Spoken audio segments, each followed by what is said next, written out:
Selamat malam, bonsoir. Welcome to our event about malaria in Indonesia, organized by IFI, Institut Prancis d'Indonesia, Institut Français d'Indonésie, and the French Embassy in Indonesia. I'm Gauthier Gacouin. I will be the moderator for this session. We are very glad tonight to introduce you to the topic of malaria in Indonesia and the different solutions that researchers have come with. Just to remind you a few rules about Zoom meetings. The mics will be muted during all the presentations so we can fully enjoy the presentations of our speakers, but feel free to ask any question at any time in the chat box. You can ask them in Bahasa Indonesia, in English, in French if you want. We can translate it for you, so feel free to ask them at any time. So let's start our session about malaria. We will have different speakers, but let's start with our first speaker, Dr. Guntur Argana from M.Kes, the Ministry of Health in Indonesia. Dr. Argana has been graduated from UI, Universitas in Indonesia, the Faculty of Medicine, and he has been working for many years for M.Kes, the Ministry of Health in Indonesia. He has been working notably on arboviruses and more recently, specifically about malaria. He has become the malaria program manager for M.Kes, Ministry of Health in Indonesia. We are very happy to welcome you tonight, Dr. Guntur Argana. Bava, the floor is yours. Ya, thank you. Terima kasih, Mr. Guntur. I used to bahasa I share screen.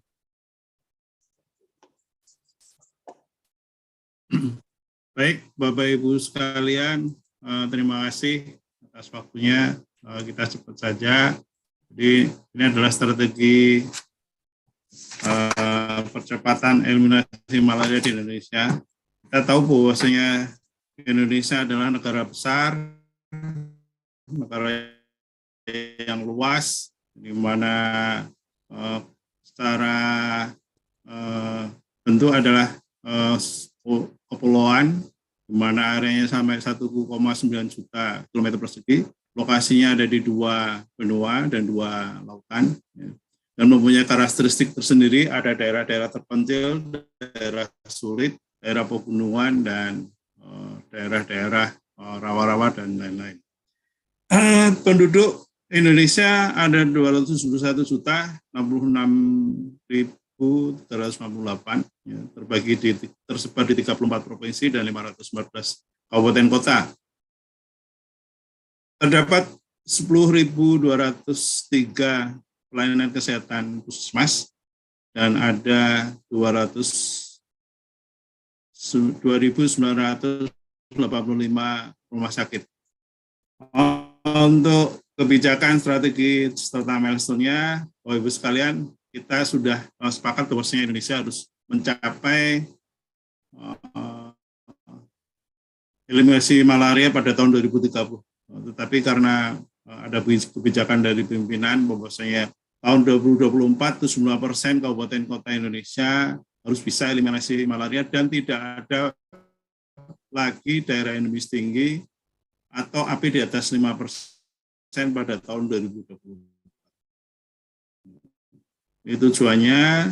Ya. Sasarannya adalah bagaimana kita menekan annual parasite index di atas 1 per 1000 sebagai dasar baseline. Itu pada tahun 2018 ada 61 kabupaten kota dan 14 kabupaten kota tersisa pada 2024, umumnya ada di daerah Papua dan Papua Barat. Dan menghilangkan indigenes malaria, transmisi malaria dari baseline 168 kabupaten 2018 menjadi 90 kabupaten di akhir 2024. Ini memang agak berperan politis, tapi kita akan kita kejar melindungi malaria dari baseline data 285 di kabupaten kota di tahun 2018 menjadi 405 kabupaten kota di akhir 2024. Alhamdulillah kita sudah sampai 347 kabupaten kota yang sudah eliminasi malaria. Kita akan kejar terus selama 3 tahun itu untuk mencapai 405 kabupaten kota eliminasi malaria. Untuk strateginya adalah strateginya ada 4 strategi yang kita pakai adalah satu adalah peningkatan akses malaria dengan mengedepankan kualitas daripada pemeriksaan malaria, peningkatan akses malaria dengan standar pengobatan dan baik itu di pelayanan kesehatan maupun di pelayanan kesehatan di negeri maupun di swasta, penguatan reintegrasi pelayanan kesehatan pada ibu hamil dan anak balita, ya. Vektor kontrol dengan menggunakan distribusi kelambu berinsektisida di daerah endemis malaria yang tinggi, menggunakan secara selektif pada desa-desa yang endemis tinggi, dan vektor kontrol lainnya adalah bagaimana mengimprove integrasi mengintegrasikan manajemen malaria, manajemen vektor dengan lingkungan, modifikasi lingkungan seperti harvesting dan perubahan berindukan. Strategi kedua, penemuan kasus malaria dengan memperkuat data sistem. Kita sudah ada sismal yang akan kita perbaiki menjadi sismal versi 3. Ya. Pendekatan pendidikan epidemiologi, baik itu kasus maupun fokus investigasi, penguatan early warning system apabila terjadi KLB, surveillance efikasi obat, penguatan surveillance migrasi, dan yang lebih penting lagi adalah bagaimana kita bisa pendekatan pada mobile migrant population. Ini yang pada daerah-daerah tertentu kita masih banyak mobile migrant population. Dan beberapa daerah di Indonesia masih banyak ditemukan plasmodiumnolysis yang kami rasa ini sangat mengganggu pada proses eliminasi malaria. Surveillance vektor termasuk juga monitoring vektor daripada kelambu berinsektisida. Strategi ketiga adalah peningkatan peran dari pusat dan pemerintah daerah. Bagaimana pemerintah daerah untuk mengakselerasi daripada malaria.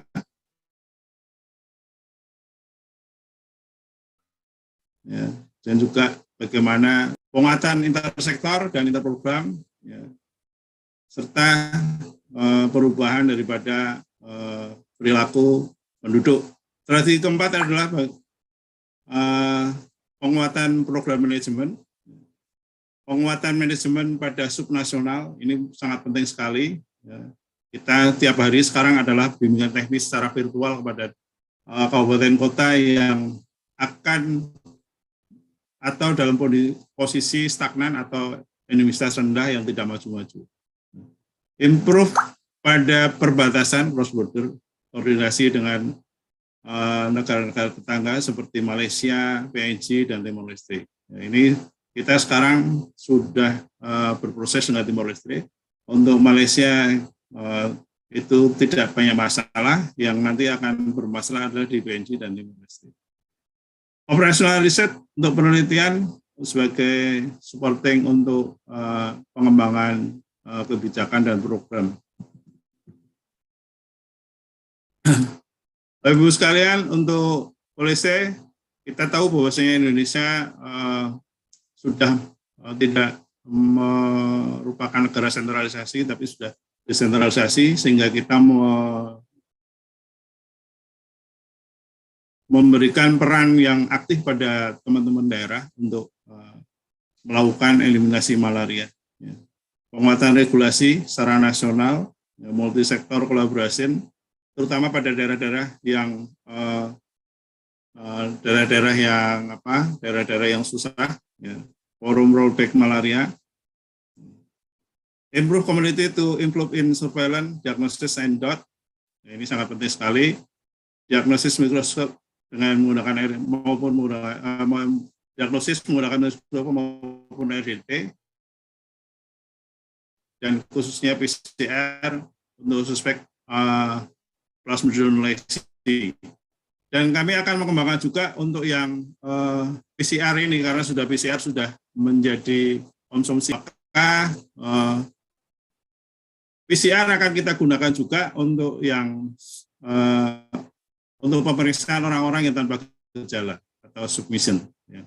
Untuk pengobatan kita masih menggunakan lini pertama, masih menggunakan DHP dan bermakuin, menggunakan ACT. Lain kedua adalah menggunakan quininin, doxycycline atau tetracycline dan bermakuin. Integrasi manajemen faktor untuk malaria kontrol dan pencegahannya, dan jelas adalah kita harus bekerjasama dengan teman-teman di pelayanan yang lain atau public-private partnership untuk pelayanan malaria. Untuk spesifik strategi malaria eliminasi sesuai dengan stratifikasi, kita ada membagi 4 stratifikasi, ada akselerasi, intensifikasi, eliminasi, dan maintenance. Pada daerah akselerasi kita fokus pada pembagian kelambu berinfeksi IRS pada desa-desa dengan API di atas 20/1000 mil dan faktor kontrol menjadi intervensi dasar dan lokal evidence. Scale up early diagnosis dan from treatment, ya, kita sediakan obat-obatannya dan diagnosisnya. Community empowerment, integrasi antara ANC dan M.Si dengan screening pada wanita hamil dan anak-anak di bawah 5 tahun. Intensifikasi, kita masih menggunakan distribusi kelambu berinsektisida pada populasi yang berisiko atau fokus. IRS diaplikasikan pada daerah-daerah yang mengalami kenaikan, ya. Melakukan aktif case finding dan community empowerment. Eliminasi daerah-daerah yang stagnan atau daerah-daerah yang endemis rendah, ya, di bawah 1/1000. Intervensinya adalah investigasi atau PE dan respons atas kasus import, kasus indigenous maupun kasus relapse. Early diagnosis dan prompt treatment pada semua jaringan. Melakukan aktif case depending, surveillance intensivitas pada area dan faktor kontrol, serta intervensi pada perindukan nyamuk. Untuk daerah-daerah yang sudah bebas maintenance, yang kita tekankan adalah bagaimana orang itu, daerah tersebut melakukan surveillance migrasi, melakukan penyelidikan epidemiologi 1-2 untuk semua kasus positif, penguatan jejaring untuk early diagnosis dan prompt treatment, dan surveillance factor dan daerah-daerah seperti pemetaan pada daerah-daerah sepitas. Ini adalah milestone-nya. Target malaria, memang 2030 Indonesia harus mempunyai sertifikat malaria. Kita akan akselerasi mulai tahun 2024, itu tidak ada lagi daerah endemis tinggi, sehingga pada tahun 2027 kita upayakan 2027 sudah eliminasi, dan pada 2030 kita mendapatkan sertifikat eliminasi malaria. Untuk itu kita membagi eliminasi subnasional.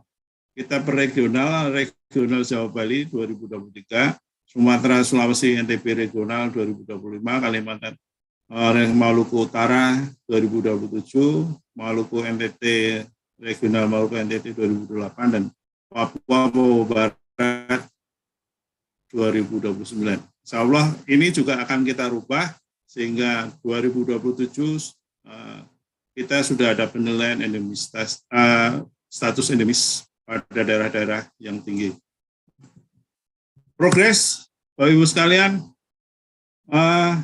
pada tahun 2021, ya, Malaria Subnational Elimination untuk yang sudah mendapatkan sertifikat bebas sertifikat malaria ada 347 kabupaten kota yang akan kita berikan nanti pada bulan April. Ya.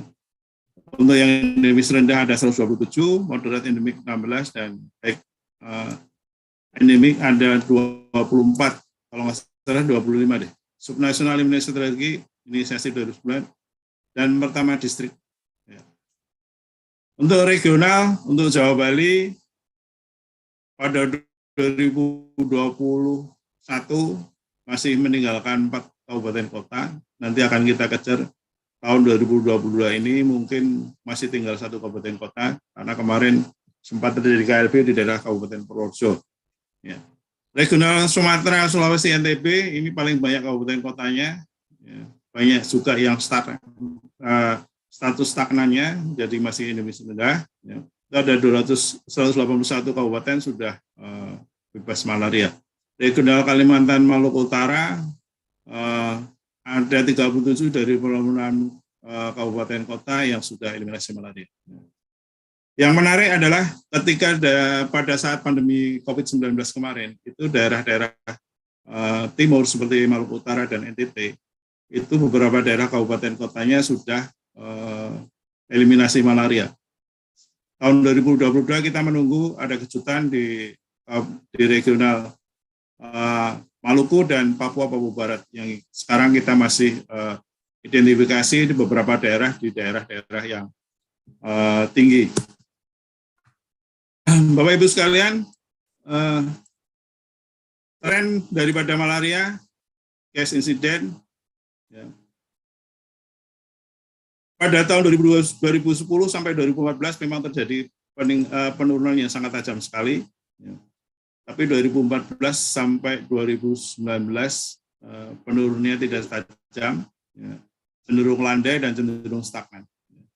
Dan 2021 kemarin, ya, 2020 itu terjadi penurunan case finding, tapi tahun 2021 terjadi peningkatan. Ini karena pada tahun 2021 kemungkinan sudah terjadi perbaikan manajemen pada saat pada saat awal 2020 pandemi dan pada 2021 orang sudah terbiasa dengan pandemi. Penguatan adalah pencatatan dan pelaporan daripada simal, case finding pada pelayanan kesehatan, pencegahan dengan menggunakan kelambu berinsektisida, diagnosis dan treatment menggunakan ACT dan community informant dan engage growth BCC. Tantangan kita sekarang adalah malaria ini belum masuk pada SPM atau minimal service standar, sehingga kita perlu advokasi kepada pemerintah daerah. Kami sekarang menggandeng M.Kes untuk bagaimana pemerintah daerah mau membiayai atau mau memasukkan program malaria sebagai program yang harus diperhatikan. Tingginya insiden kasus di Papua, ini kita perlu akselerasi untuk respon di Papua. Ya. Soal technical asistensi pada daerah endemis tinggi dan kampanye pada pembagian kelambu. Banyak sekali di tempat kita adalah migrant population yang hidup di daerah-daerah remote area, ya, seperti illegal mining, pembalakan liar, ya, dan lain-lain. Ini memerlukan regulasi di luar Kementerian Kesehatan, ya, untuk dan kita sebetulnya sudah ada regulasi M.Kes 41 2018 untuk meningkatkan peran daripada kader untuk menemukan kasus. Meski tingginya tingginya ketergantungan pada donor, terutama pada pemerintah daerah, ini yang akan kita dorong bahwa peran daerah tidak hanya pada donor, tetapi juga bisa membiayai dirinya sendiri untuk melindungi masyarakatnya daripada penyakit menular malaria. Implementasi pelayanan diagnostik dan kualitas asuran, ya, kita mengembangkan, memperkuat monitoring dan evaluasi dengan menggunakan sismal, ya, yang nantinya pakai web based, kita akan merubah menjadi Android based sehingga kita bisa melakukan pelaporan dengan menggunakan HP. Cross program multisektoral, ya, kerjasama dengan stakeholder yang lain yang ada ini, kita juga sudah ada forum nasional malaria dan advokasi pada semua sektor, terutama sektor-sektor yang berkaitan dengan pemberantasan malaria. Impact daripada COVID-19 untuk malaria, memang kita harus belajar banyak pada saat terjadi pandemi COVID. Ya. Memang terjadi penurunan ya, pada tahun 2021, ya, jadi terjadi penurunan pada tes malaria dan pelaporan-pelaporan yang masuk sehingga hanya 75% pelaporannya. Ini pada saat itu terjadi ketika terjadi pandemi, orang takut mendatangi pelayanan kesehatan dan orang-orang pelayanan kesehatan takut mendatangi masyarakat sehingga bukan kasusnya yang turun tapi adalah pelayanannya yang turun.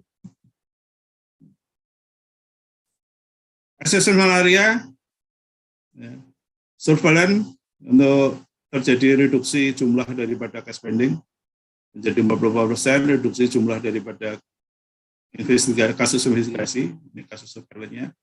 Untuk diagnosis dan treatment, kita banyak sekali kekurangan obat, terutama obat-obat suntik, obat-obat injeksi seperti alkesunat, ya, dan obat-obat program. Banyak sekali kita kekurangan, ya, sehingga dan juga kualitas daripada DT itu juga menurun. Terjadi kelambatan pada distribusi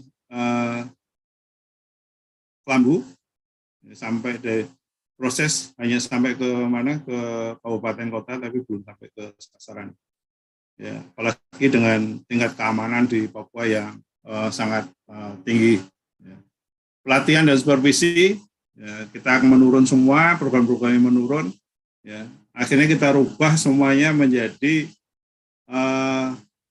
bimbingan teknik secara virtual. Jadi kita belajar daripada pada saat COVID, ya, karena kita nggak bisa bertemu secara fisik, akhirnya kita lakukan pendekatan dengan bimbingan teknik secara virtual.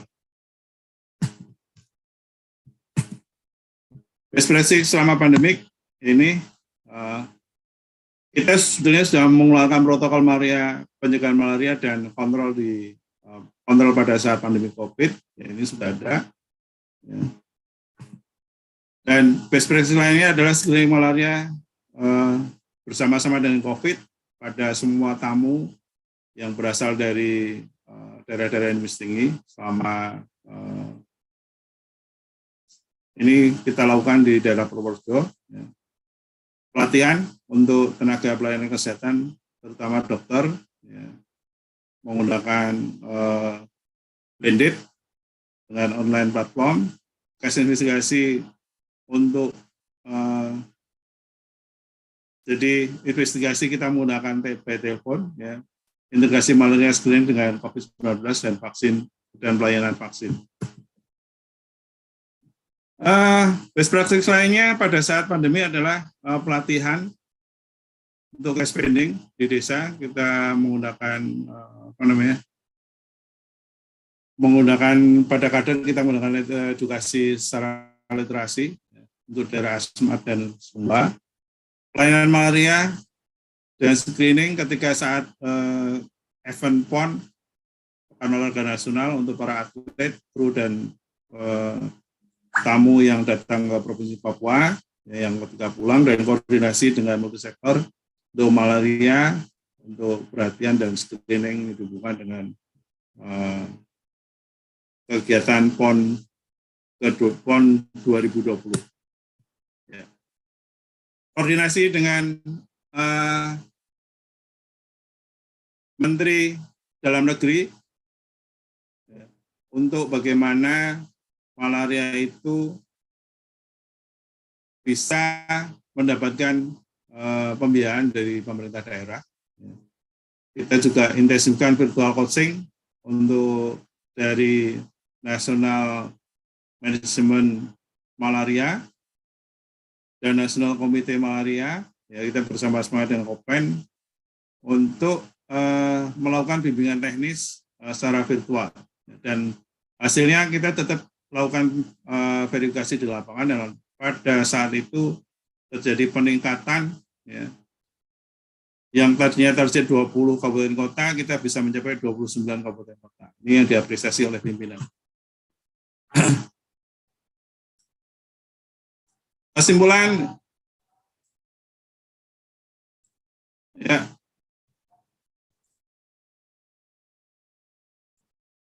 sangat penting untuk important case from high endemic area to malaria free and low endemic district, maintenance sufficiency number and competent human resources for malaria, maintain political and financial commitment from malaria free area to keep the local transmission and at low endemic area where malaria is no longer public health problem. Jadi Bapak Ibu sekalian, kita ketahui bahwasanya semakin malaria semakin sedikit, itu biasanya komitmen dari daerah juga akan menurun.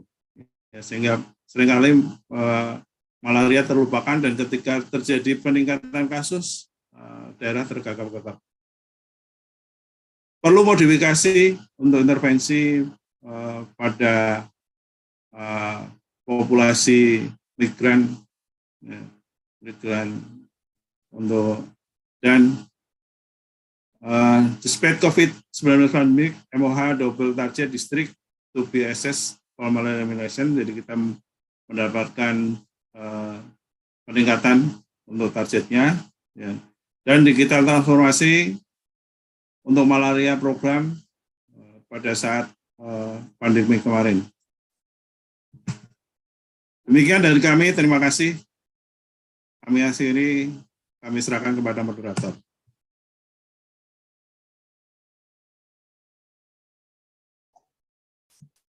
Terima kasih Pak Guntur, Argana.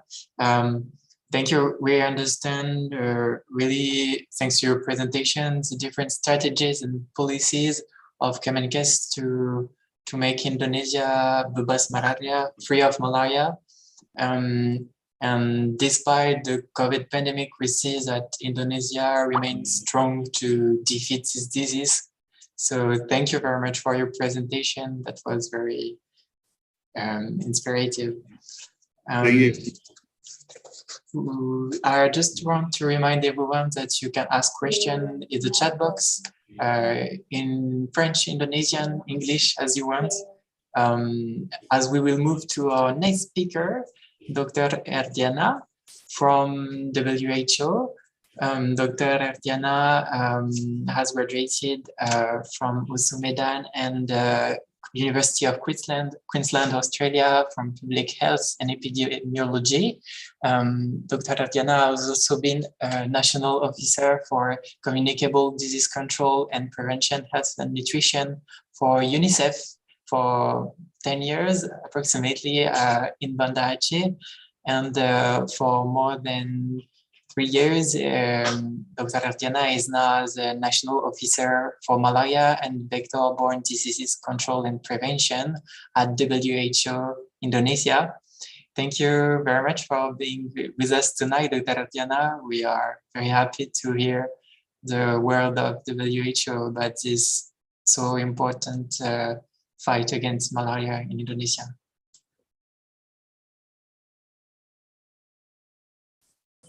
Okay, thank you very much. I can spell your name correctly.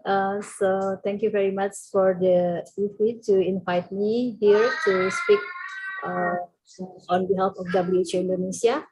Good evening, ladies and gentlemen. Let me ask your time to see the presentation regarding the global malaria strategy, the update one, and its application in Indonesia. So this afternoon, my talk will be divided into 3 topics. The first, the global malaria strategy, the new updates version. And the second one is the very new information we received about the malaria vaccine. And the third, the WHO roles and support for malaria program in Indonesia. For global technical strategy, you can access this information in WHO website. The latest updated version last year is already available in the website. So in the previous version, we can see that the global technical strategy for malaria 2016 to 2030 consists of 3 pillars and 2 supporting elements. But the new updated, considering with the pandemic COVID and also alignment with the other SDG and United Nations universal health coverage targets, and learn from the 5 years milestone, the first milestone from 2016 to 2020. So this updated version changed from in the pillar 1 from ensure universal access to malaria prevention, diagnosis and treatment to ensure access to malaria prevention, diagnosis and treatment as part of universal health coverage. So global malaria program will encourage country ownership to ensure that malaria services is not only like a vertical program like previously, but also as part of the health system strengthening in the country, and make sure that communities and everyone in the country will have access to the malaria services without financial hardship. For the other pillars, there is no significant change, but we currently encourage country to use their data, stratification data, deep down to the subnational level to see that current intervention, we acknowledge that no intervention can fit for all areas. So we really need to find the communities that unreached population that has not been reached by the malaria service. And also we use data to access the availability, quality, and the challenges as well. And we also encourage to country to use data for understanding the determinant, which one to hinders and also accelerate the access for the malaria service. And for Indonesia, this global technical strategy also has been adopted by the country through National Action Plan document 2020 to 2024 that has been presented by Dr. Guntur recently, that we have that National Malaria Program has several targets and also for key strategy. And from that global technical strategy, for the prevention measure, we can see that in the WHO technical guideline, there are 3 big components of the prevention measure. The first is factor control, and the second one is preventive chemotherapies and mass drug administration, and then the third one, the new one, is vaccine. For the green one is the strong recommended by WHO with high certainty evidence. For RLAN, for example, efficacy for insecticide-treated nets can 50% against the uncomplicated malaria and 17% against all causes children under 5 mortality. And also for preventive treatment, this is mostly in Africa setting, in pregnancy, intermittent preventive treatment in infant, and also the seasonal malaria chemo prevalence. And this one, M.Si, from the review contribute a very significant reduction in the malaria to 40 to 57% in number of malaria death in hospital, and 26 to 41 outpatient malaria cases. And the new ones for malaria prevention measure is the vaccine. The one that has been approved by WHO is Rtss Vaccine, but the other two, R21 and FPV-SPZ vaccine, currently already in the large-scale clinical trials, but the other vaccine also already in the pipeline, that's still in the early phase of clinical trials. So I will talk about the malaria vaccine, the Rtss one. Why do we need additional control? Because previously in the global technical strategy, we already have vector control and chemo prevention, but why do we need another control? If you see in the current global World Malaria Report 2021, that malaria cases and number of malaria deaths globally is level of, so there is no significant progress, even reverse during the COVID pandemic. So also, and if you can see that from the malaria, malaria contributes 70.8% of all causes, death causes, and over 90% of the malaria deaths is occur in Africa region. Sorry. And these children under 5 in Africa region counted for 77% of malaria death globally. So do we need really to have some additional tools to reduce this one? I'm sorry.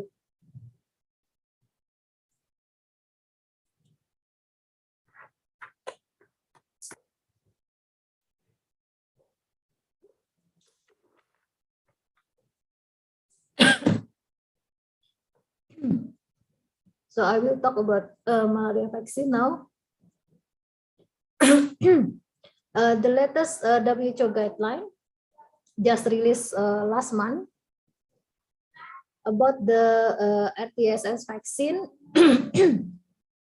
with a strong recommendation and high certainty evidence. I'm sorry. So this vaccine should be used for prevention of the malaria falciparum in children living in moderate and high transmission region defined by WHO. So for the current recommendation, this vaccine should be provided for dose schedule in children from 5 months of age. But for country with seasonal transmission, they can use 5 dose strategy. And also they should document their experience, including the adverse events. And for this vaccine should be used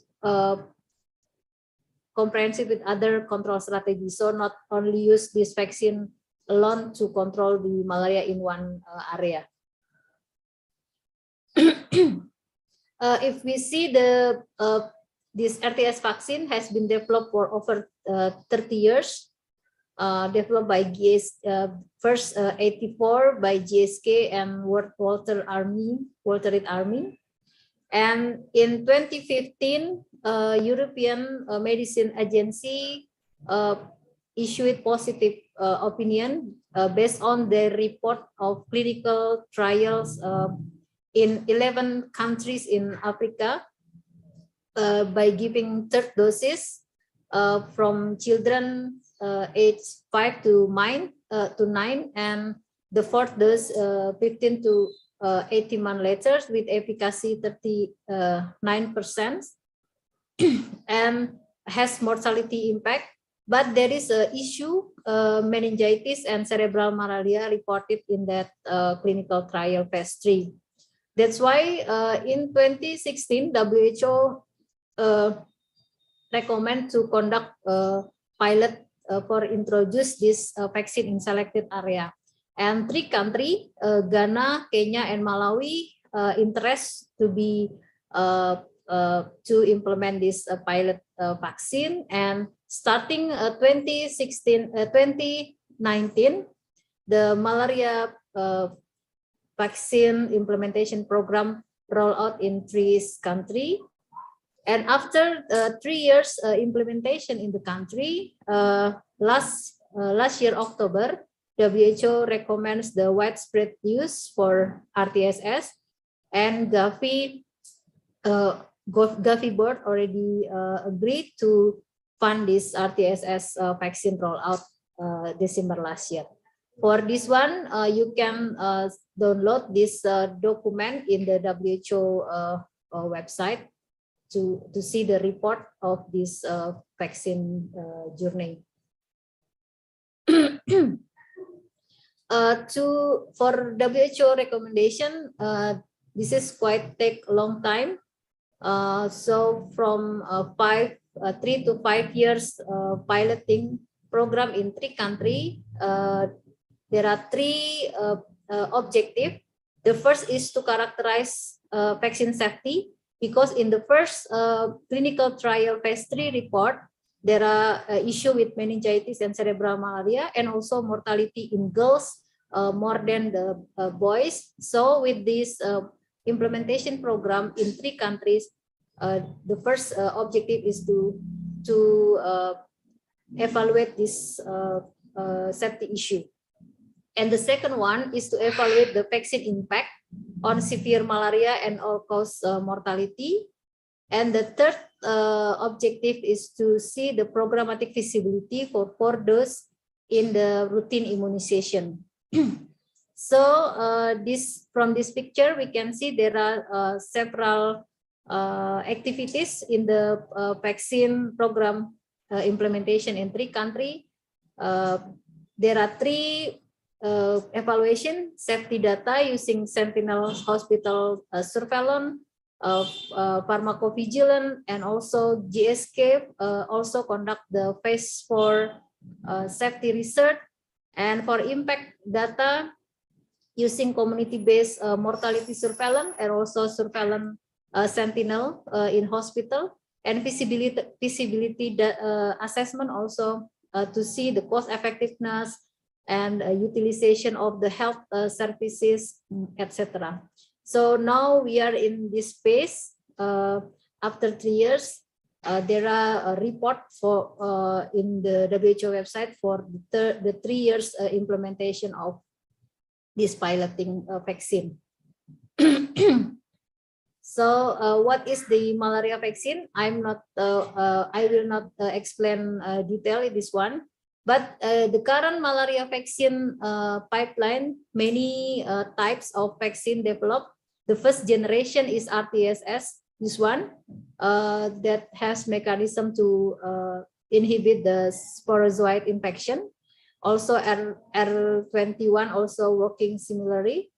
And the other one that has a large scale research now is PFSPZ, that killing infected hepatocyte, and the other new generation still in early phase of clinical trial. So for Rtss, they work in pre-erythrocyte stage,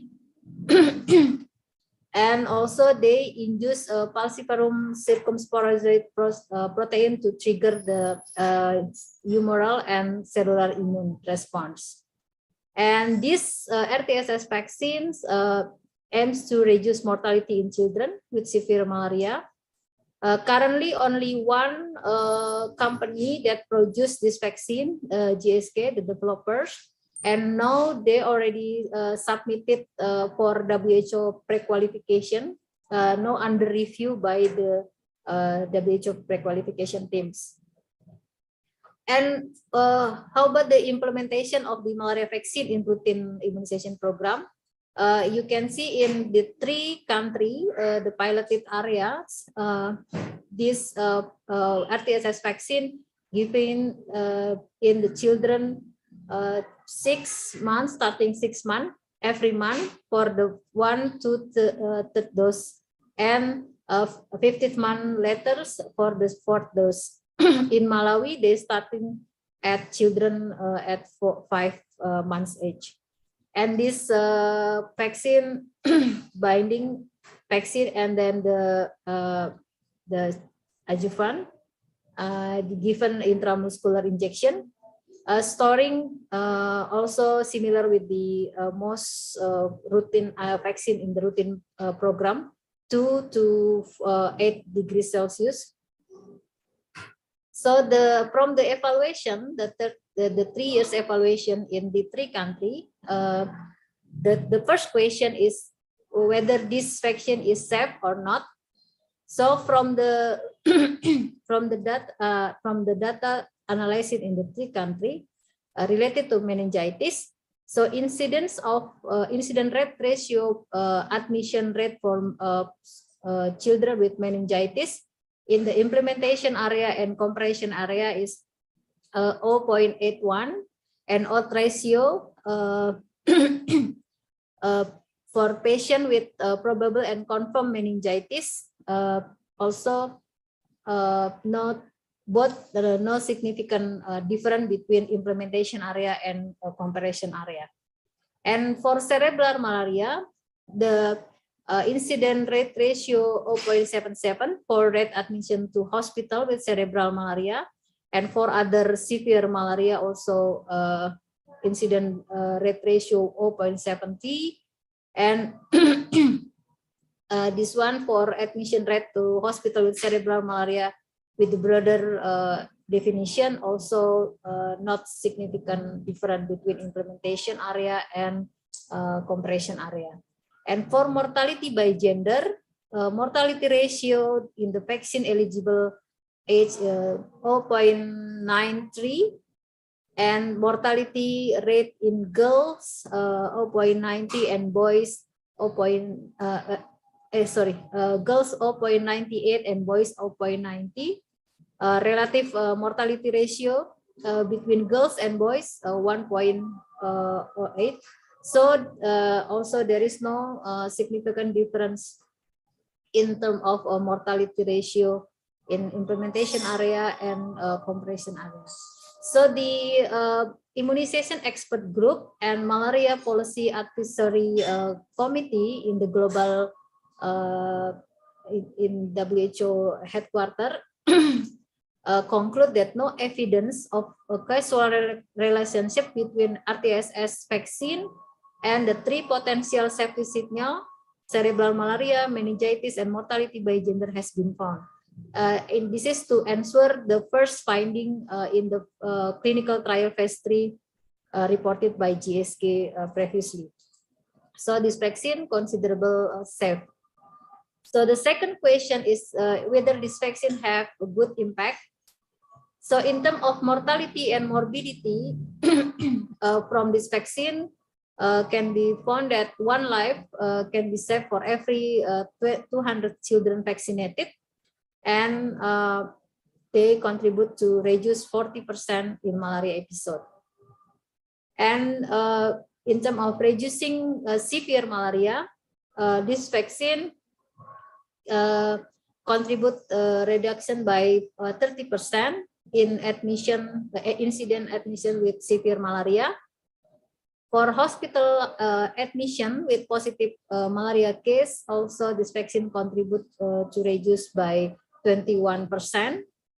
And for all causes hospital admission, this vaccine also contribute to reduce 8% incident of all cause hospital admission.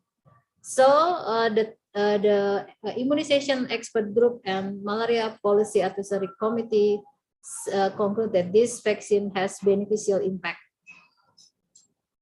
The third question is whether this vaccine feasible to deliver in routine routine immunization program. In terms of coverage from the 3 countries, you can see that the coverage of Rtss-1 in Malawi, Ghana, and Kenya is considerable high.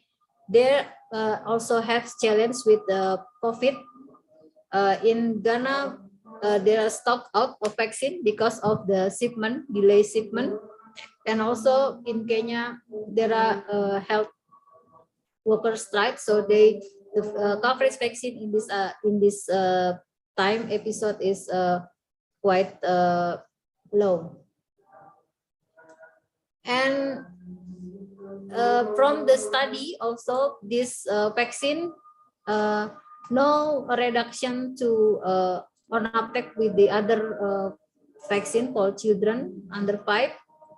So for the cost also comparable with the piloting implementation for HPV vaccine. And for care-seeking behavior, this Rtss implementation with routine immunization has no impact with the healthcare seeking behavior for febrile illness, use of ITNs, and also other children health activities such as deworming. And impact with the other prevention measure. With providing the vaccine to children is giving expanded percentage of children assessing at least one malaria prevention measure. So this is very good for children to be protected from malaria. So also this one, you can see the graph that cumulative number of Rtss dose administered in 3 countries increased gradually over the years. And for malaria prevention, we already have insecticide-treated nets, indoor residual spraying, preventive chemo prevention for pregnant women, children, and infants in Africa. And now, plus with malaria vaccine, those are powerful and cost effective. So when will malaria vaccine implement in wider use? Currently, we have limited malaria vaccine supply because only one company that produces this vaccine. So WHO now working on a framework for allocation the limited malaria vaccine supply. From the analysis, 30 countries have geographic area with moderate and high falciparum transmission. So they are eligible according to WHO recommendation to implement this vaccine. And from the demand forecast, need more than 100 million doses per year. But because of only one company that produces this vaccine, the company only can produce up to 15 million doses per year. So this is very small number, only covering 15% of children in need. So we still, WHO still need to work to increase the production of this vaccine while we waiting other vaccine. So now the latest topic is WHO roles and support, especially in Indonesia.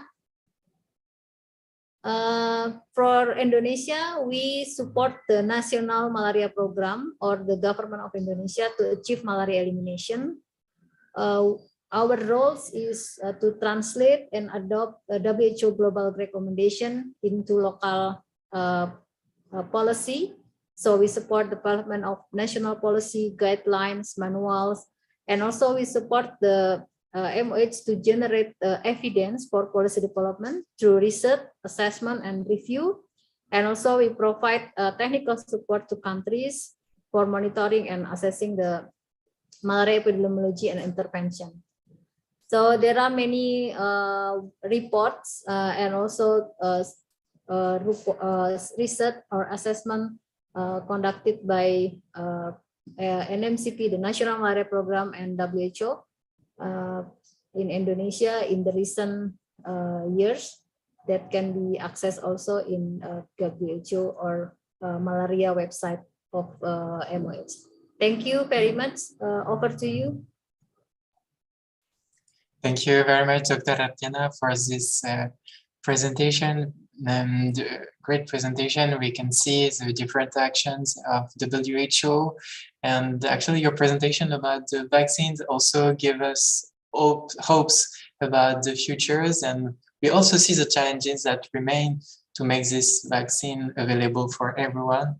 So great hopes for the future years to come. Thank you again, Dr. Argana. We are going to move to our next speakers, and we're going to start by Dr. Ayoja Petaloka Pasaribu. Dr. Ayoja has graduated from the Faculty of Tropical Medicine at Mahidol University and from USU Medan. She is also she is a pediatrician, physician, and also lecturer for pediatric infectious disease and tropical medicine. She has also been working in cooperation with French researchers such as Professor Stéphane Picot, who will talk a bit later. Thank you, Ibu Ayoja Pitaloka Pasaribu, for being with us tonight. The floor is yours. Thank you very much. Assalamualaikum warahmatullahi wabarakatuh.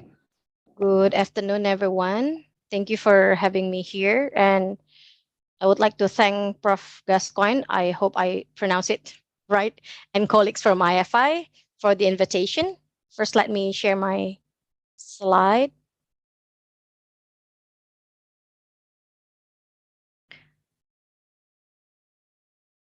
Is it okay now? It's perfect. Okay. Yeah. Here I would like to share the collaboration that we have between USU, our university, Universitas Sumatera Utara, and institution in France, particularly with Prof. Pico from Lyon University. I first met Prof. Pico during French professor visit in 2015 to USU, sponsored by IFI.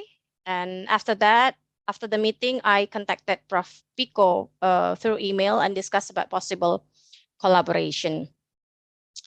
And then we started the collaboration by hosting the French medical students to do their summer observership in our hospital for 6 weeks, because they would like to learn about infectious diseases, particularly diseases that endemic in Southeast Asia, such as Indonesia, because most of the time they went to Africa to learn about tropical diseases, and it's probably different. The disease that occur in Africa probably different from the one that we have in Southeast Asia.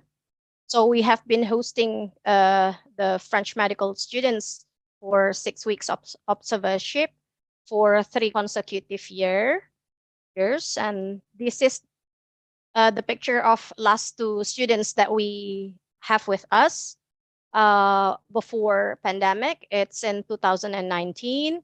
Unfortunately, when the pandemic emerged, we cannot continue the program because of the safety for everyone, especially traveling abroad. And then we also develop our research protocol. We draft our idea of research together with Prof. Pico, and we submit it for Nusantara program. And we received the grant that adjusted now to the RPM. There were 5 institutions that received the grant, and we chose the title of tracking non-falciparum malaria parasites and whole genome sequencing to detect genetic signatures of Indonesian Plasmodium vivax. Why we chose this particular topic is because that Plasmodium vivax malaria is a major cause of morbidity in many parts of Indonesia, especially in western parts such as North Sumatra. And we know that Vivax malaria is difficult to control, and it's a challenge for elimination because it performs dormant liver stages that can cause us relapses. And we also know that falciparum resistance to DHP was documented from other neighboring countries such as Cambodia, Thailand border, and Myanmar. And considering that in Indonesia, as well as in North Sumatra, we have co-endemicity of falciparum and Vivax parasites, it may be suspected that DHP resistant for Vivax malaria can be a concern. I went to visit Prof. Pico to discuss about the project. It's really a great opportunity, and not only to discuss the project, I also get a chance to describe other infectious diseases burden and challenges to other French colleagues in a way to have more collaboration in the future. And then for the project that we did, we combined between clinical study and molecular work, because as a clinician, I work mostly in clinical trials, and Prof. Pico known as an expert for parasitology, of course. And these are the objectives that we propose. We would like to know and to evaluate whether the anti-malarial drug that we have now that has been used for more than a decade still efficacies to kill malaria parasite, especially for Vivax. And then we would like also to evaluate the performance of RDT that available in endemic area and that has been used as quite main tools for diagnostic of malaria aside from microscopy.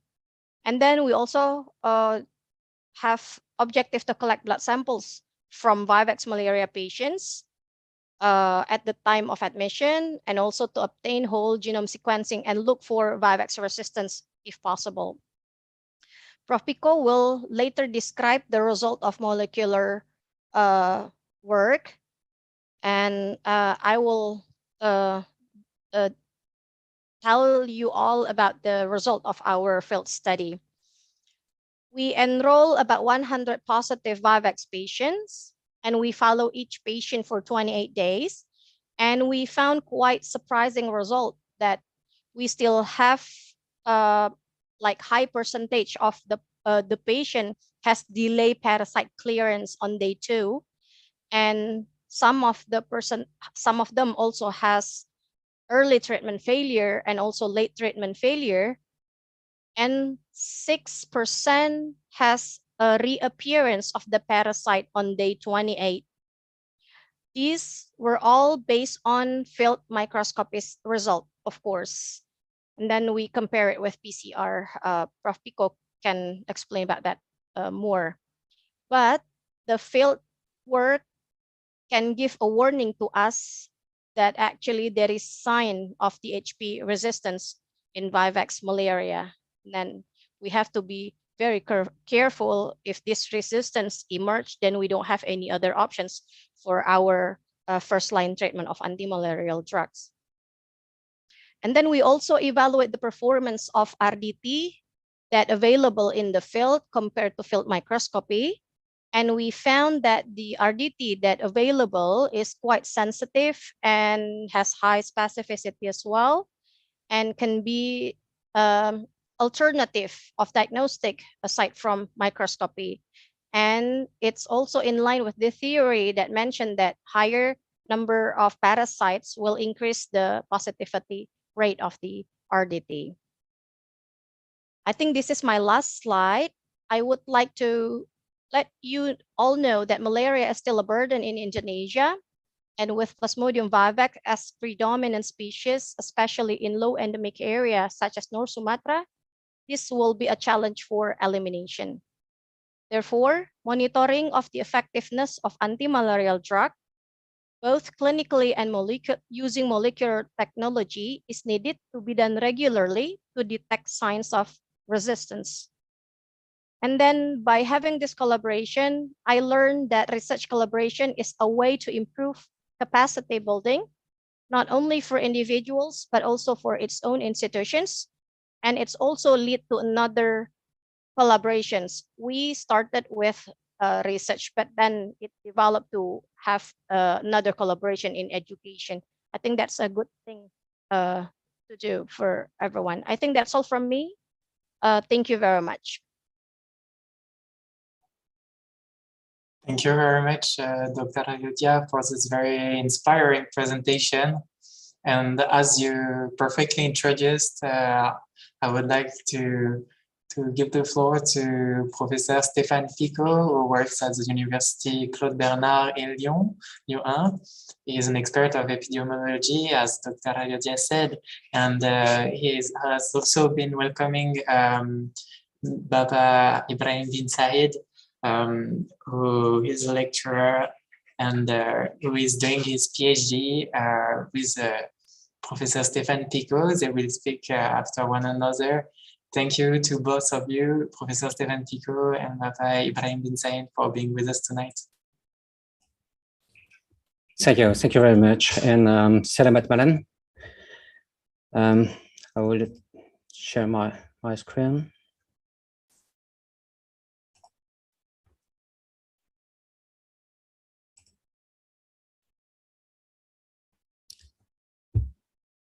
Can you see my screen? Yes.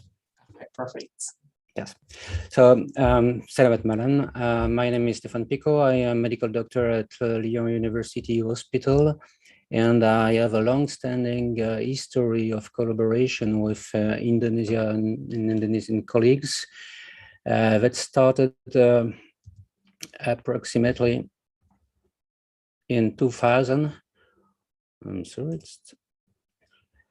when I met in Lyon during a WHO meeting, Professor Inge Sutanto, we had a lot of collaborative work. We published papers starting in 2004, 2005, and we had different meetings in Jakarta.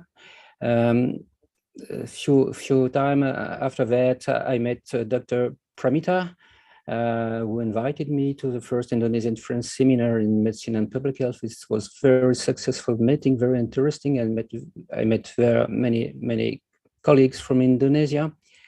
And finally, we decided to start a short course in summer school in University Erlangga in Surabaya in 2014. Also very successful and very interesting meeting with colleagues there. And this was followed by a summer school in French, where we invited Dr. Anil Nelwan from Jakarta. And it was very interesting to have discussion between people from Africa, people of Southeast Asia, people from a European country, just to share our experience about malaria. And as Dr. Ayodhya told you, we met during a meeting in Sumatera Utara. Thanks again to IFI and Alliance Française at Medan.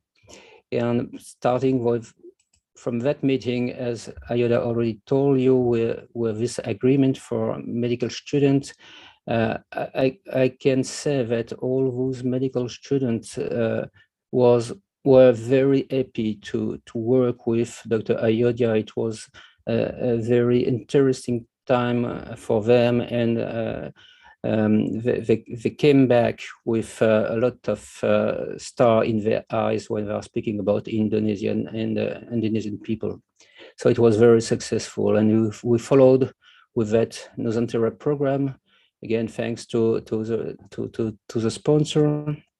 And Ayodhya already told you the objective of that program and the clinical part of that program. I will not say more on that, but I would just say that our question was to define what can be the threshold of plasmodium vivax drug resistance. And this is not straightforward because you know, Vivax has a different biology than falciparum, and it's very difficult to define what can be a recurrence, a recrudescence, a resistance. And we decided to use delayed parasite clearance at 48 hours to see if it can be related to to drug resistance for Plasmodium vivax, and we published some information on that with my colleague from Italy. I would show you only a few raw data just to explain you what we did. You can see that we follow patients, as I told you, during at admission, when day 1, day 2, day 7 or 14, day 21, and day 28. And what we can see in red are the results of PCR, positive result of PCR, and in white, this is the result for microscopy. And you can see that most of the time this is perfectly coherent, but we have some discordance between sometimes with negative microscopy and positive PCR. Of course, this is not fully surprising, but we were impressed, as I already told you, that by the fact that parasite clearance time could be increased in some of those patients.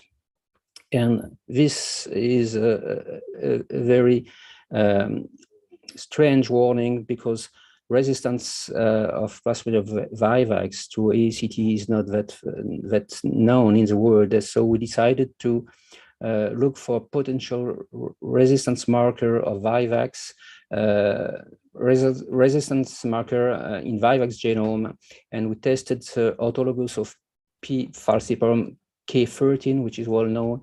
We use the Plasmodium vivax K12 proper domain, as published a few years ago, and you can see that there is not that much data about this marker in Southeast Asia. And we have some mutation in that position in Cambodia, in Solomon Island, Vanuatu, in Great Mekong Subregion, but we still lacking data from Indonesia. And we also test the Plasmodium falciparum plasmepsin 2,3 autolog, which is in Plasmodium vivax, Plasmodium plasmapsin 4, and again, data are lacking for this point mutation in the world. So it was really interesting to see what happened in this population in Medan. I'm sorry, I will not be able to show you all the data because it's not yet published, but I can say that there are some of these mutations that are already circulating in the population in Medan, and the association between molecular marker and therapeutic failure is not that clear, but certainly more study are needed to complete this work.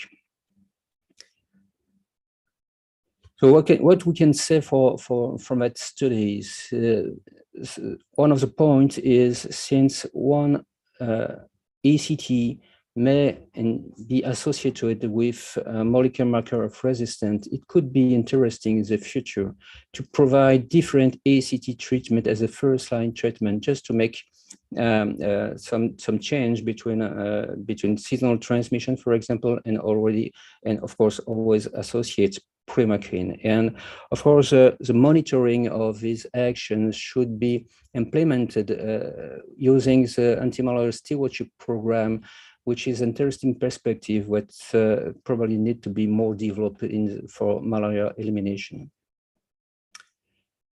I will let the floor to my colleague Ibrahim Ben Said, who is a PhD in my lab in France now for 3 years. On this slide, you know that malaria is not a simple disease. It can be caused by falciparum vivax or species, but also by Plasmodium knowlesi, which is a zoonosis which is certainly increasing in a different area, including in Indonesia. And one of the challenge that is for the future is the probable relocation of Indonesian capital to Borneo, where some cases of Plasmodium knowlesi have been described, and Ibrahim bin Said will speak about that right now. I would like to thank you again, Terima kasih, and I'll let the floor to Ibrahim. Thank you.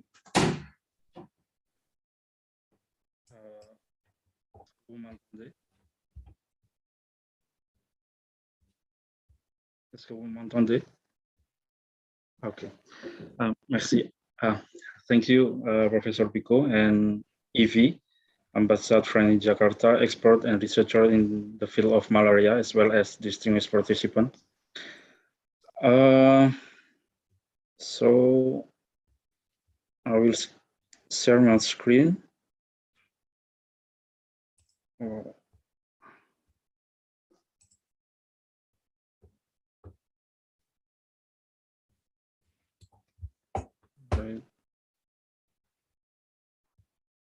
C'est où là?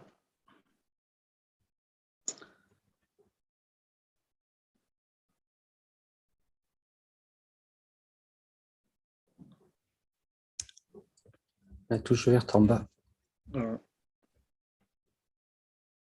Attends.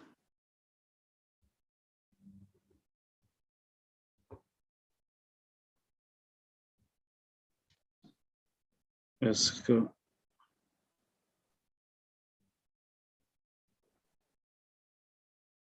for the organizer, could you wait?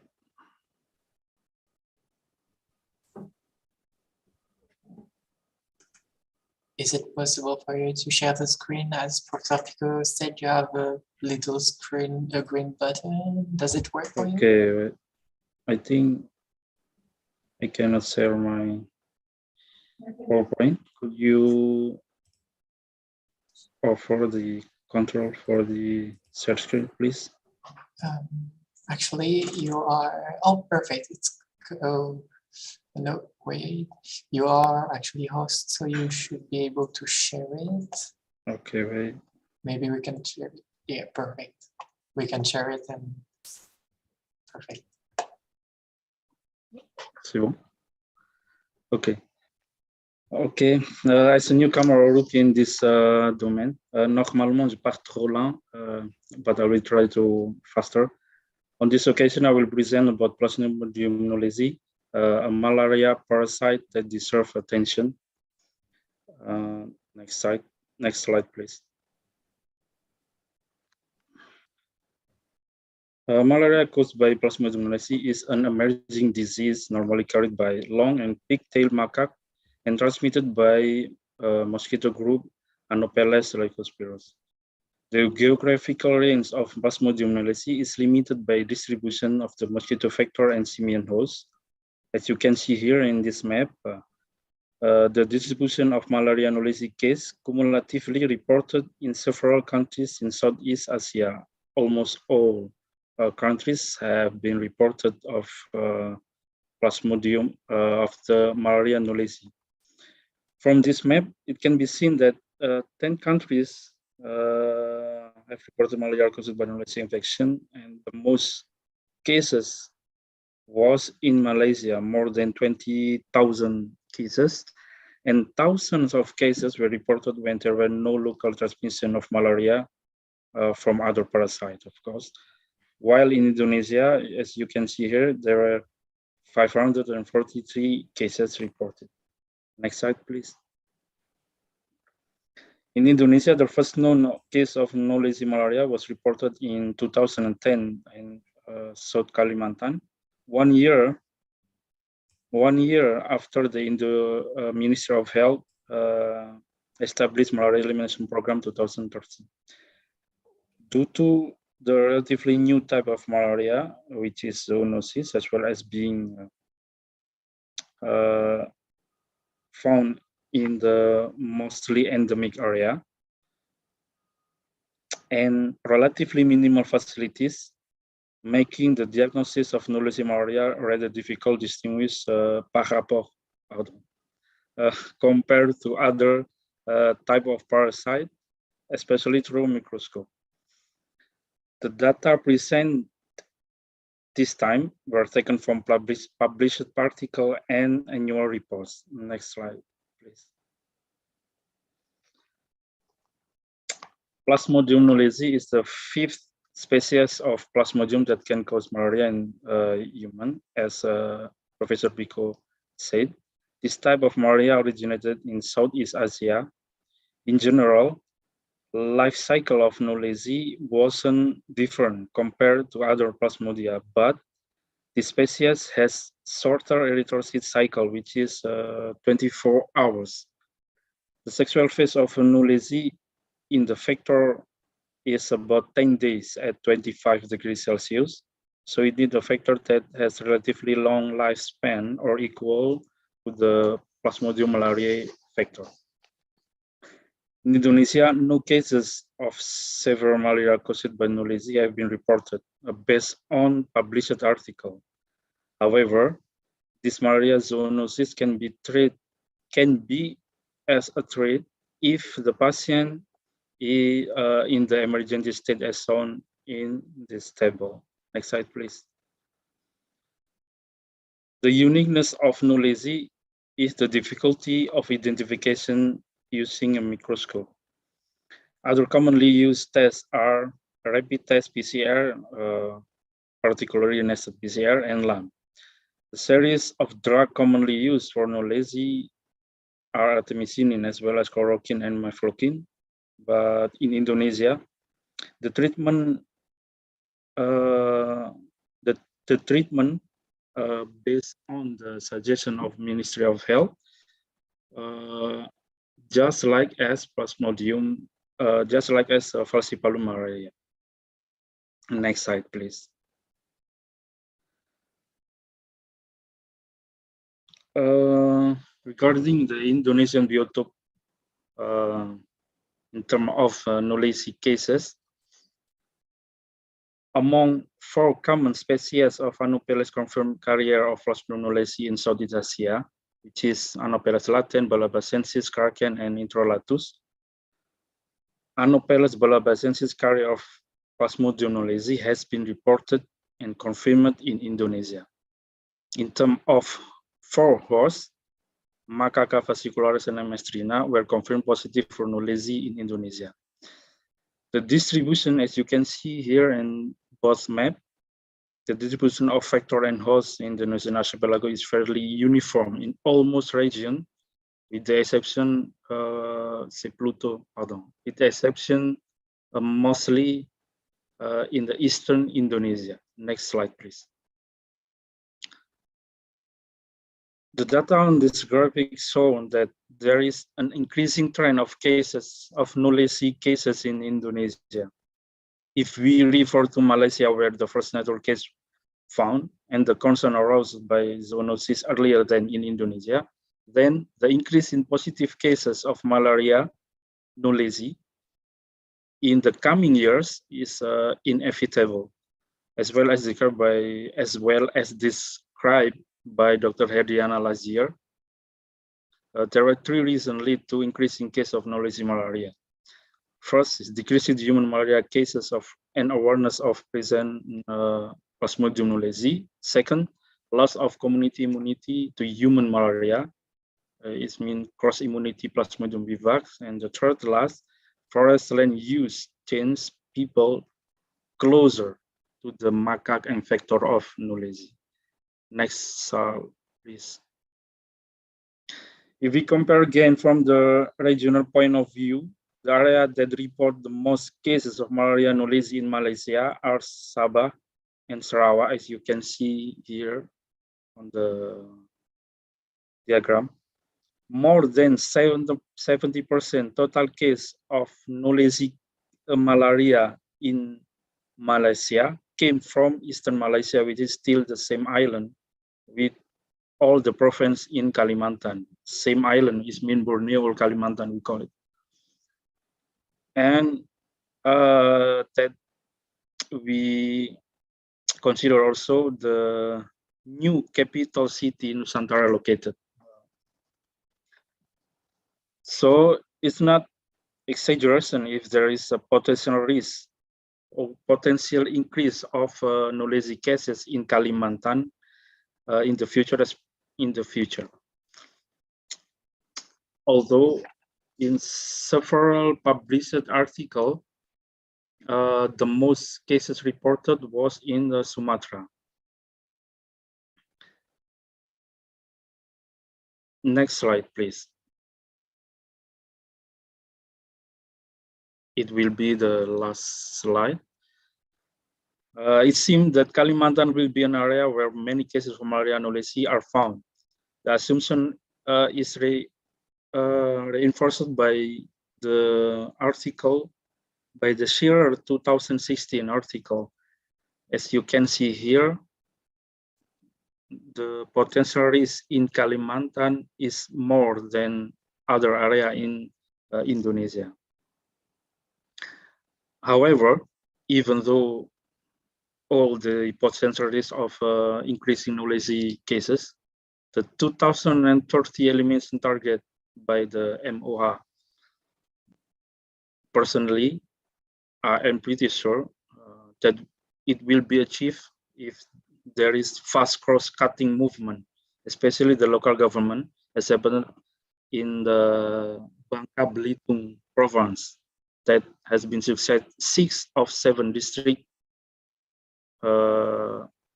achieve the free status of malaria in 2019, and in Aceh, 21 of 23 districts and cities have been achieved free malaria status in 2019. Thank you very much. Offer to Monsieur Koordinator. Merci. Thank you very much, Mas Ibrahim, for your presentation. We see more about this new type of Plasmodium knowledge, which was very interesting. And thank you, Professor Pico, for your presentation as well. We are looking forward to see your next publications now, and it is very promising. And thanks to your presentations, to both of you, Ibrahim, Stefan, and Dr. Aryodia, we see the potential of the cooperation between France and Indonesia, which is very strong in health, and even more maybe in vector-borne diseases. We have strong partnerships between our countries, which is great. And your presentation, Professor Pico, also introduced perfectly the next presentation from Dr. Jean Régnier Puspoprajo. Thank you for being with us tonight, Dr. Régnier. Dr. Régnier is a physician, pediatrician, and researcher in Timika Research Facility and at the Mimika District Hospital in Papua. She is also the national coordinator of the program, of the UNITAID program called Partnerships for VVAX Elimination. Thank you for being with us tonight, and to all our attendees from Papua. I know it's a bit late for you, so thank you for being with us tonight. Thank you. Thank you. Good evening, everyone.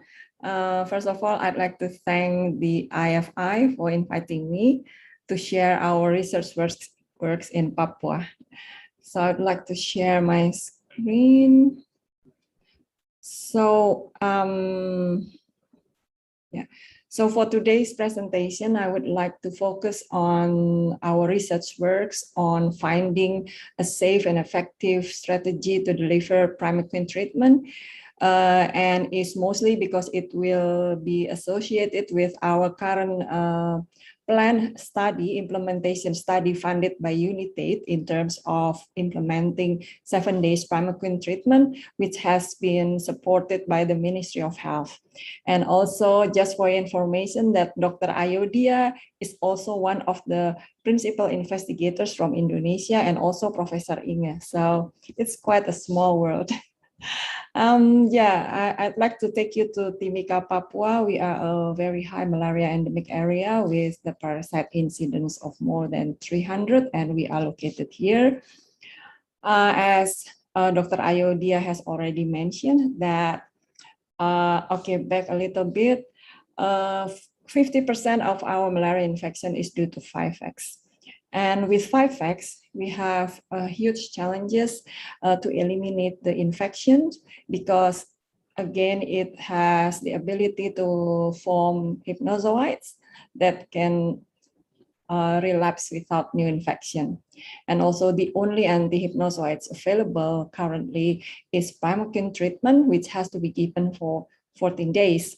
And of course, unsurprisingly, it is associated with low treatment adherence. As in Timika, we have shown from our surveillance study that even though the patient received primaquine, the risk of recurrence is only 10% less than those who did not receive primaquine. So basically, it's useless without supervision.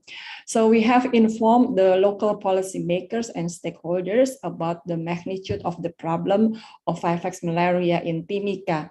We have shown that 30% of our malaria cases is most likely due to malaria recurrence. And we have shown that 14 days primaquine is associated with low compliance and treatment adherence, and that recurrence 5X is associated with high risk of anemia and late mortality in children under 5. These studies are already published, and we also have discussed this with the Ministry of Health. So based on this finding, we embark on the next study, which is basically aimed to identify a good an effective intervention, a simple and effective intervention to improve compliance in the hope that the recurrence will go down. And then at the end, we hope that the number of malaria in Papua can also goes down. So we did a cluster randomized trial in 2016 to 2018. We basically compare a group of patients who receive an alternate day supervised 14-day primaquine treatment, of course with DHP, compared to a group of people who who was just given primaquine without any supervision. And as you can see here, that in the supervised group, there are significantly less recurrence, 5X recurrence within 6 months after the first treatment. It is similar, it means that with supervised, every 2 days supervised primaquine treatment, we can reduce the recurrence 5X 77% reduction. So it is, I think this is a simple thing. You just have to supervise. In the research setting, you can reduce the 5X recurrence. But then we have to also consider with the real world setting where every 2 days supervision is not really feasible. So based on that, we continue with the next study, which is implementation study. Which is looking to find a strategy how to deliver the most effective way to supervise the primaquine treatment, not every 2 days, but probably the minimum that can help to reduce recurrence. So we are doing this improving adherence, SHAPI, we call it SHAPI. Basically, we try to improve adherence of primaquine treatment. We work in 5 primary health cares in Timika, about 28 villages, and we basically work closely with the government, the district health office, to work together to strengthen the health system. We work on the facility to improve the 5X diagnosis and treatment, recording, reporting. We work with the community to discuss with them whether they understand the importance of the impact of 5X, because usually 5X malaria, the symptoms are not really like falciparum, so they sometimes think it's a common disease. So we try to give them education and also about the importance of improved treatment. So in order to link between health facility and community, we developed this malaria corner. Malaria corner is malaria corner, which is a corner with a health staff and a desk and education material. So in that corner, basically, the health staff will give more education on the impact of 5X, the importance of treatment, and also supervise the first dose of DHP and primaquine at the corner. Some people refuse, some patients, they are happy to take it. And also after that, from the malaria corner, the health staff will refer the patient to the malaria cadre, which is also a national program. Yeah. And then the community health worker or malaria cadre will continue the treatment supervision by home visit or by phone. So we discuss with them that they can do it at least, if they can do it at least 3 times during 14 days, it will be good. And we evaluate the outcome after 3 years. Probably this is the figure from 5 Puskesmas. if we combine together, the red line represents patients who were given DHP and primaquine at malaria corner. It means that they are also receive education and take the first dose.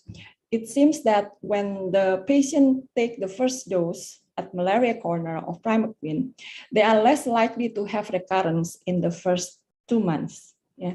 So it also means, as you can see here, there is a 40% reduction of 5X recurrence. So I think it's a good start that we can identify in the real life setting, that more education, more like Pak Guntur also said, in high endemic area, we need community participation.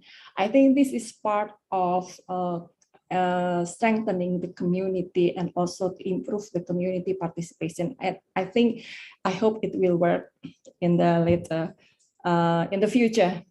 And 14 days is very difficult, we must admit, and I must admit, after living here and having malaria myself, taking 14 days can be challenging.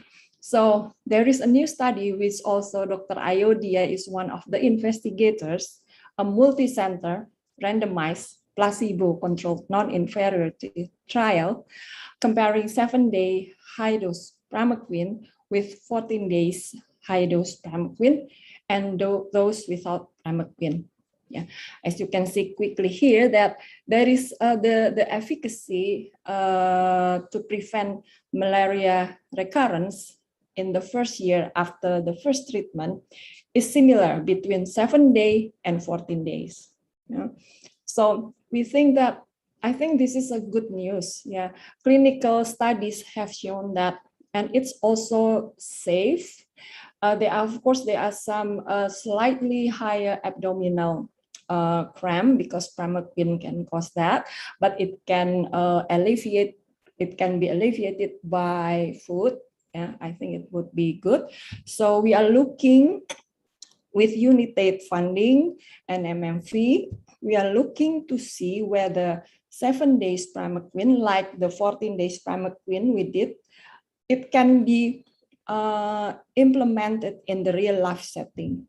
Yeah, because we think that shorter course regimen will improve adherence.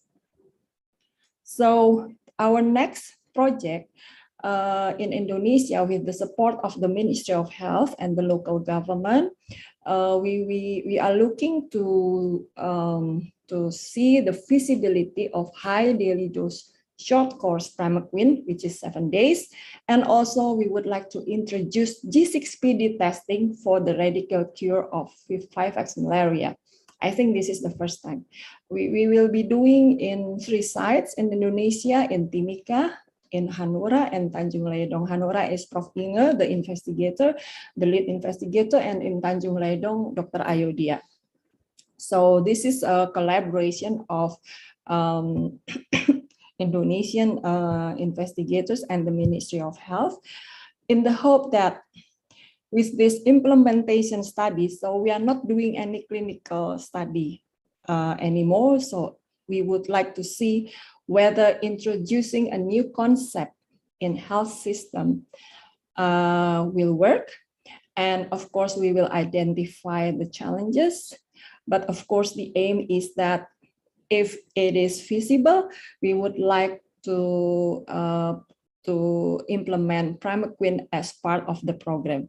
So primaquine 7 days, total dose of 7 milligram per kilogram.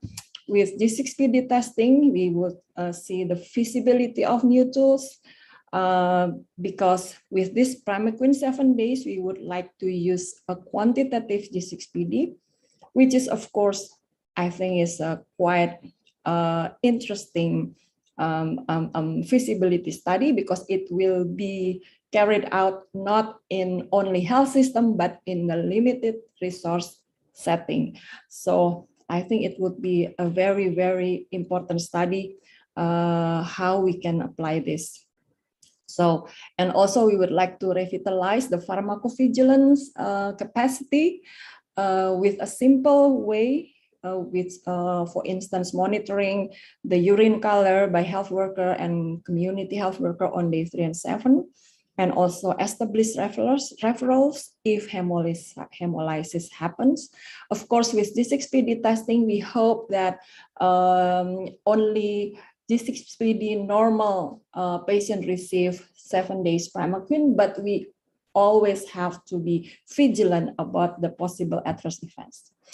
And this is just a overall overview.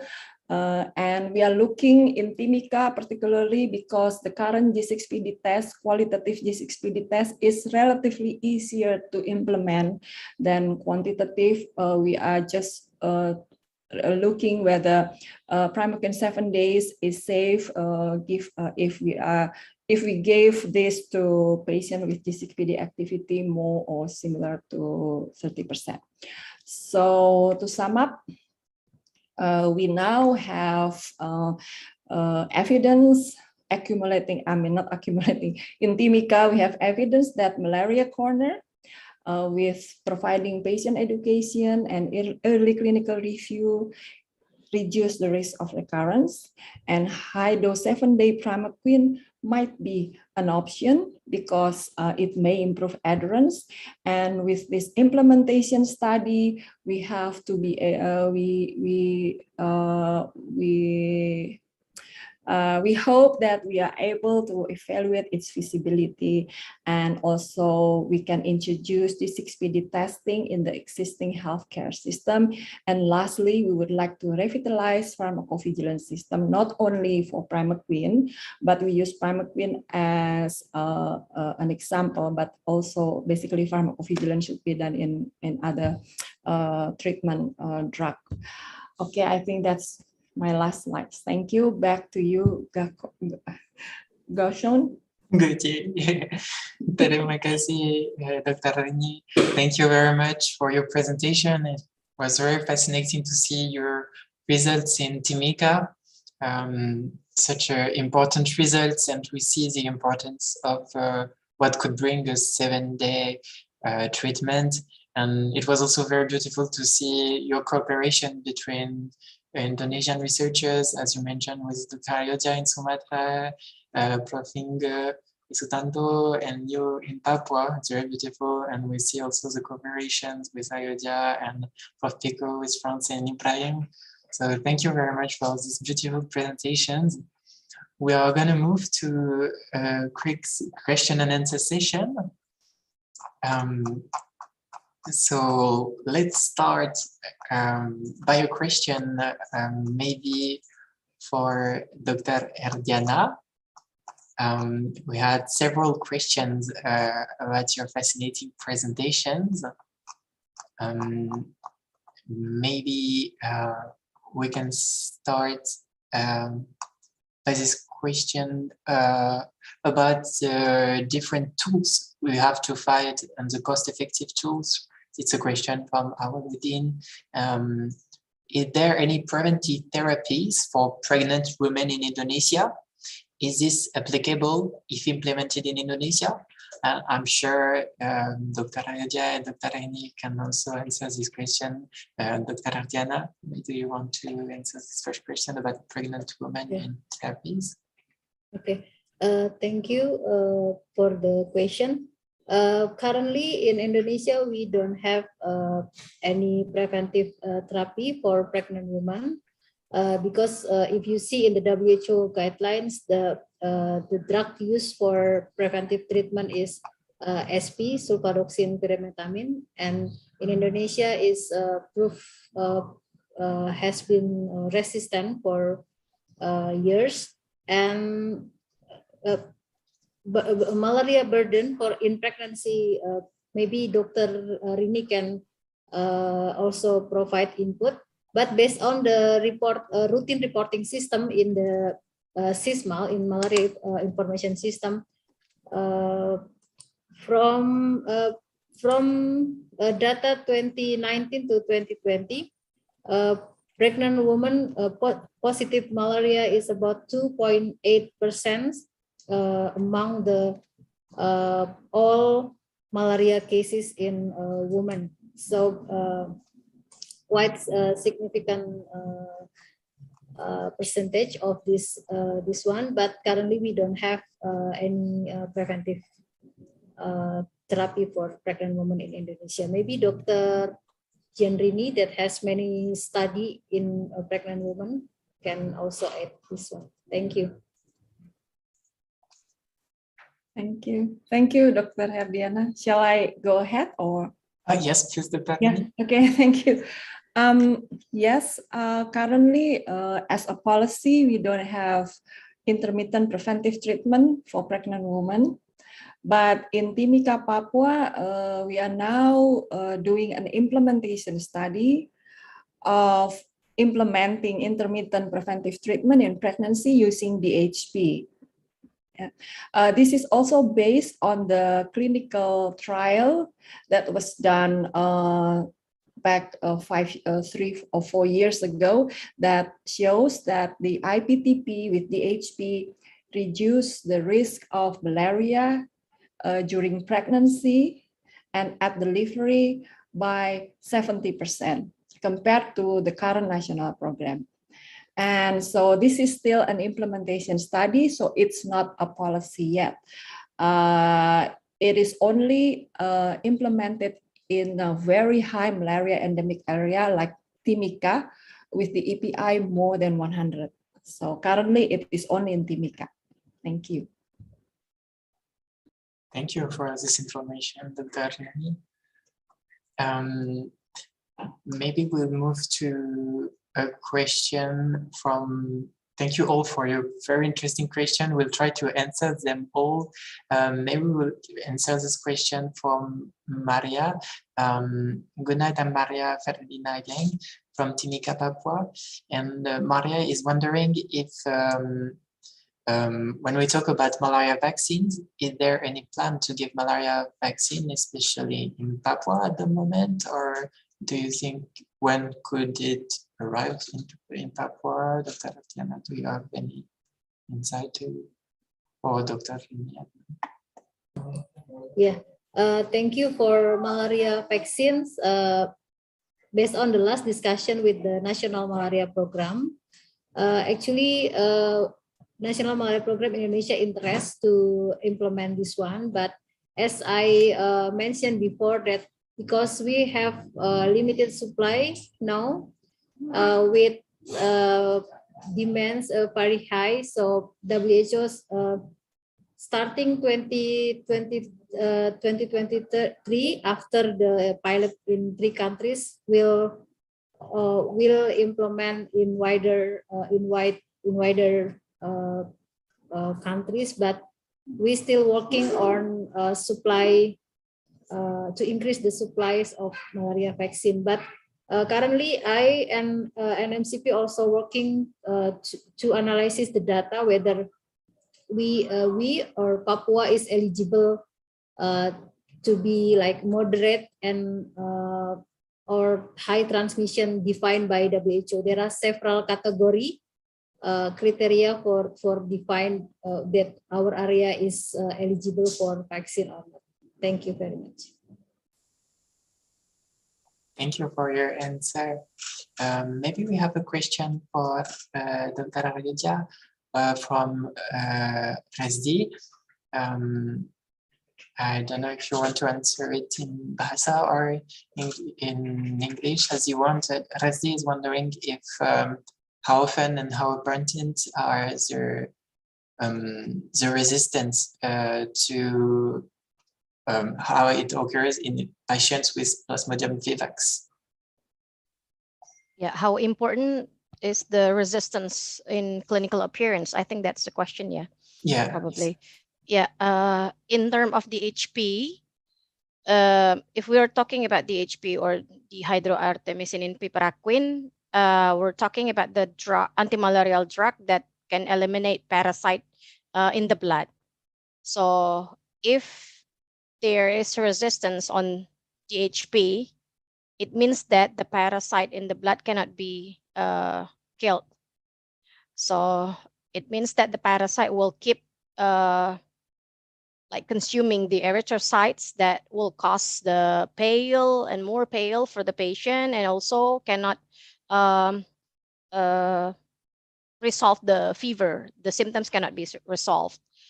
However, in our study with collaboration with Prof. Pico, we see delay parasite clearance and also even reappearance on day 28.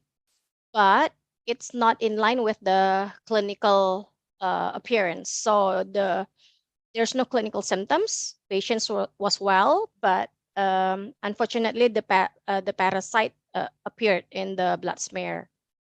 And if we're talking about whether there's information about DHP resistance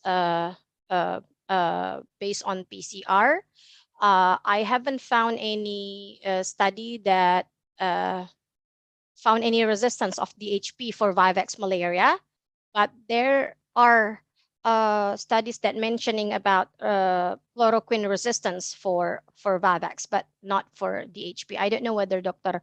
Rini or Dr. Diana or Dr. Ibrahim has read something else, but so far there's no study yet that found that resistance of DHP for Vivax. So I think that's all from me. Thank you. Thank you, Dr. Vidya. Maybe we can move to another question, except if anyone wants to add something. We have a question for Mas Ibrahim inside from Awaludin, who thank you for your presentation about Plasmodium knowlesi. He's wondering if there are any prevalence data of Plasmodium knowlesi available based on the distribution of infectors. Indonesia may have more Plasmodium knowlesi than it's reported. What are your thoughts about it?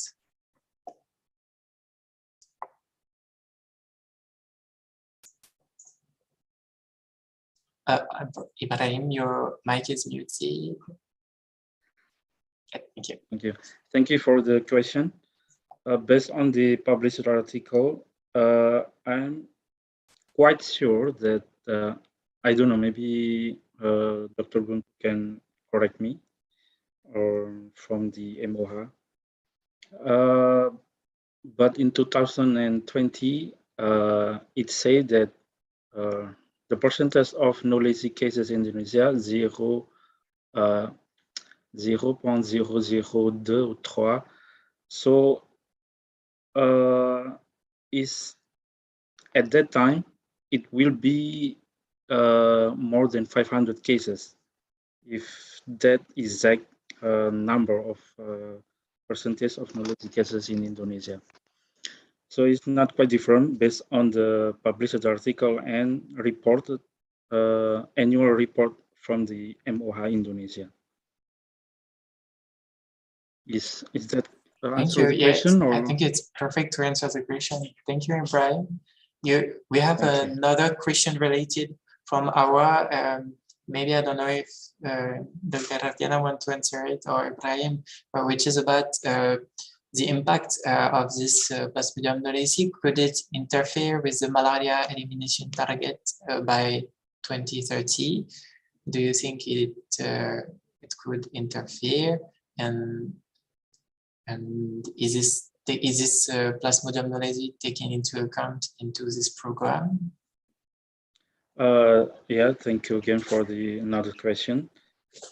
I think, I don't know for the latest MIT, malaria elimination assessment tool, but if we saw the status of Malaysia, and the annual report of WHO, until right now, they just said, for the WHO, they just said another species of malaria, not yet include this knowlesi malaria as non-zoonotic. So if this knowlesi malaria didn't become non-zoonotic, I think Indonesia will be achieve free malaria in 2030. Okay. Even though it will be increasing in number of cases. Okay, interesting. And we have some quick questions for you, Ibrahim, coming from the Supriyanto. Can you provide information about the species of Anopheles that transmits the Plasmodium knowlesi? And also, is there any main risk factors that cause knowlesi transmission in Indonesia? Is there different ways to control knowlesi than the other type of Plasmodium? For the first question, for the Anopheles, one of the brightest factor scientists was presented in the previous webinar in this occasion. Dr. Mr. 3, I think you know it. Based on the researcher of factor researcher in Indonesia, there are 25 Anopheles that can cause malaria.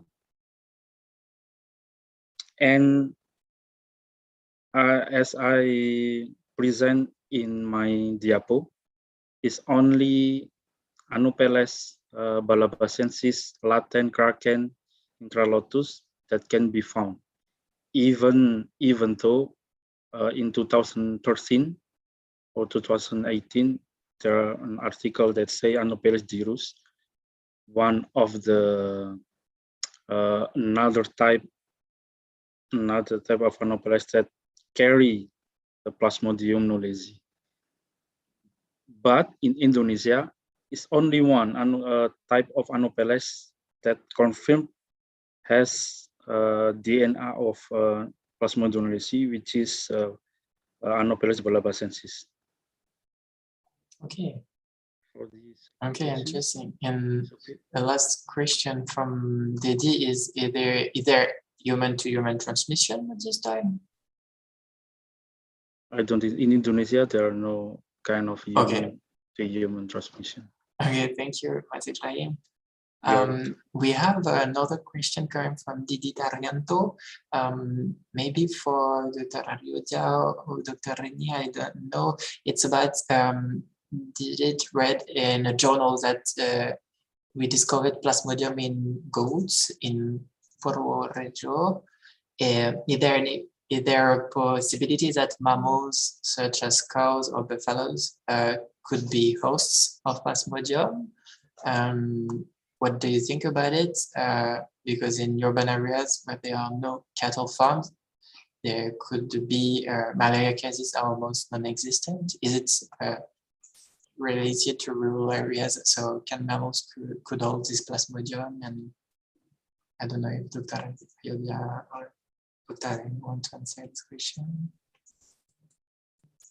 I don't have any idea for the answer. Maybe Dr. Diana. May I? Yeah, sure, Dr. Diana. Yes.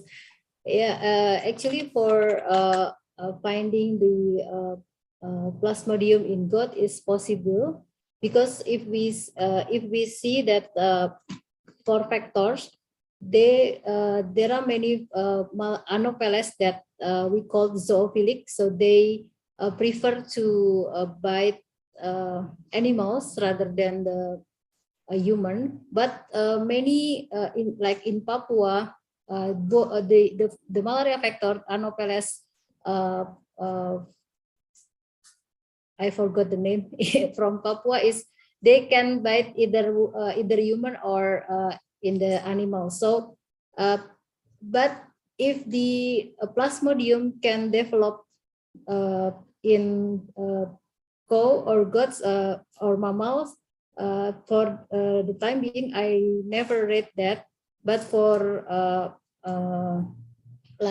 monkey, we already have many publications about malaria in monkey, but in mammals, I don't have. I never read about that. But it's possible that we can find because of the zoophilic of the Anopheles. And another, maybe I can add some information about the knowledge side. Currently, National Malaria Program will starting to strengthen the malaria knowledge side surveillance system, because we understand that with current surveillance system with microscope and RDT, quite difficult to detect, to confirm whether this cases is knowledge or not. So if you see it from the report, it's very limited number of cases can be reported from routine surveillance system. But in some province like Aceh province, maybe not Sumatra also, when the local laboratory already has capacity to detect knowledge by PCR, they confirm the suspected knowledge cases to PCR. So we see the report from knowledge from routine surveillance system reported mostly from that area. But National Malaria Program developed the SOP for this knowledge surveillance system, but now they have challenges with the logistic and supply to support that for PCR testing. But fortunately, with COVID, we have many PCR machine now in many area, and Minister of Health also encourage malaria program also to starting to use PCR for diagnosis, especially for area with very low endemic and free malaria, to confirm all cases with the PCR. Thank you. Thank you, Dr. Argana, for this answer. Does anyone want to add something? Or okay. So thank you. Or maybe we have a last question from about the, as Dr. Argana, you talked about the Rtss vaccine, and I was wondering actually about the other types of vaccine. What are the state of this vaccine? Could they come like soon, or is it still in preparation? How far the research of other malaria vaccine are?